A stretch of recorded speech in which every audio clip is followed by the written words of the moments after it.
Fix the 5 biggest cucumber problems fast. Pollination, bitterness, yellow leaves, pests, or overgrowth.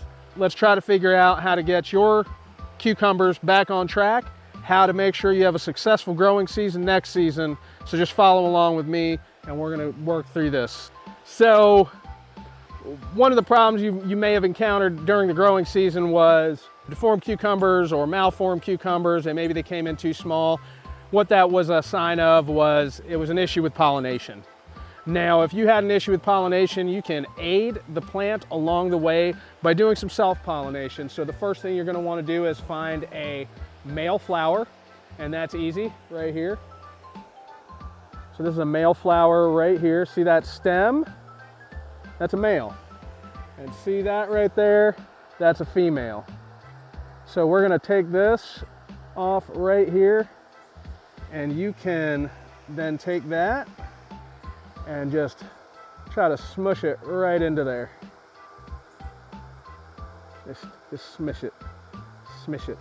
Might be too late. Like I say, it's the end of the season, bear with me. But here's another one right here. Let's see if I can find another good female. Here's a nice female that's ready to go right here. See this female right here? You're gonna take the male, dab that pollen into that female flower. They're kissing. Make them kiss.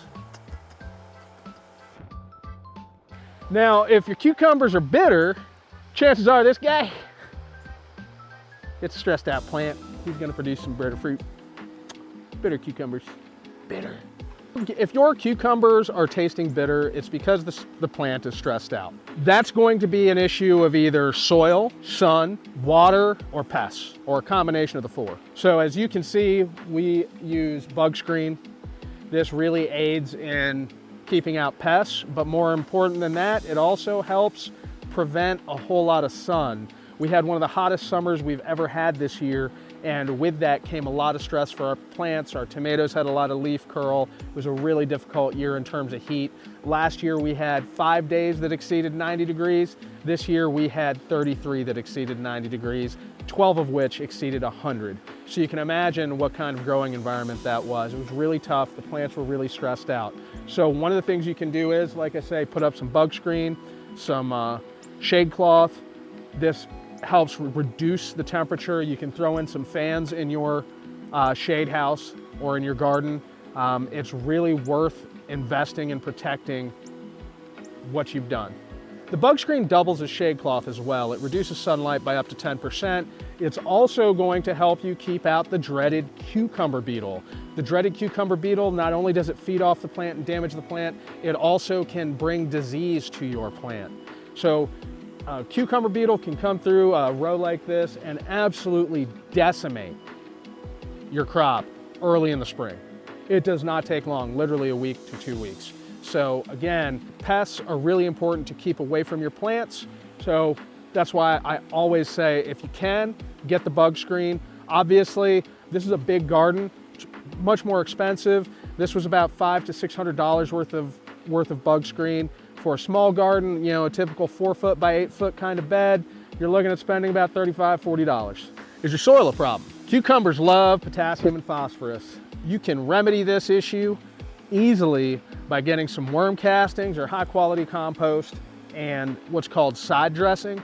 And side dressing your vine is literally just at the base of your vine. You're just going to take a little bit of this here, put it right there, and that's called a side dressing. And as that time goes on, that it ends up getting absorbed by the vine and gives you everything you need. But as you're aware, an ounce of prevention is worth a pound to cure. The easiest way to prevent a soil issue is to make sure prior to planting that your bed was properly prepared by using a high quality compost and some bone meal. Now, how often have you heard me say, use some bone meal? You've got to use bone meal. When you're transplanting your cucumber plants or you're prepping your bed, make sure to put down an ample amount of bone meal. This really prevents a lot of issues. Use a high quality compost. This is going to prevent a lot of issues in the future. So instead of worrying about how to cure the problem, maybe we should think about how to prevent it. In the spring, when we replant this bed, we're gonna make sure we're gonna top dress at least 2 inches of high quality compost with a nice fine dusting of bone meal in there, rake it up, and go on ahead and transplant, and things are gonna look great. Now, inconsistent watering can be a real headache, from blossom end rot to mosaic virus.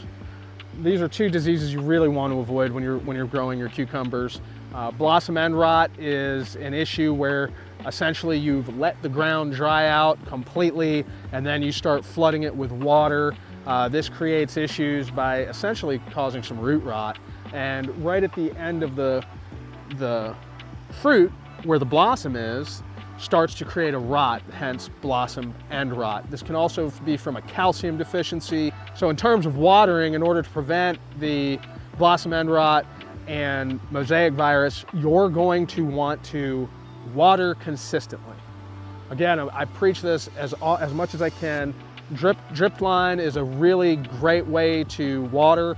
The other thing you can do is just make sure you're watering real close to the ground. There's no reason to be watering the plant from the top.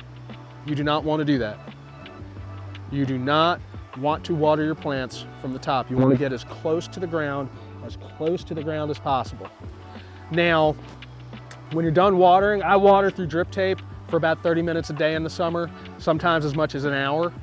But after about an hour, come back, see if the soil is dry. If it's dry after an hour below the surface, you have not watered enough.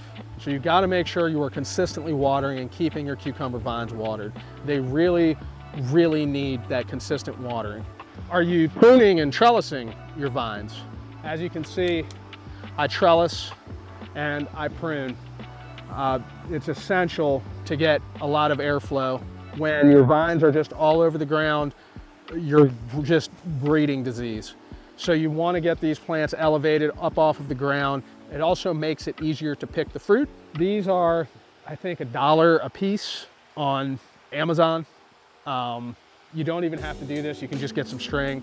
The clips are like $500 for $30. So you can literally just tie up a string all the way to the ground and then just clip onto the vine as it goes. It's a really good method. It's an older method that works. It just plain works. I've seen even people just wrap string around the vine and the vine just grows up through.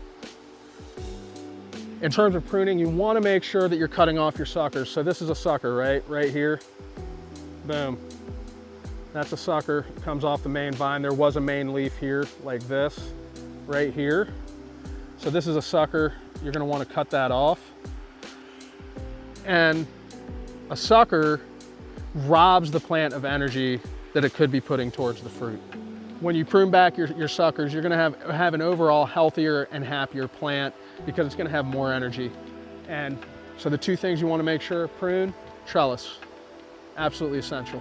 Just use these tips and you're going to have a fantastic growing season for your cucumbers.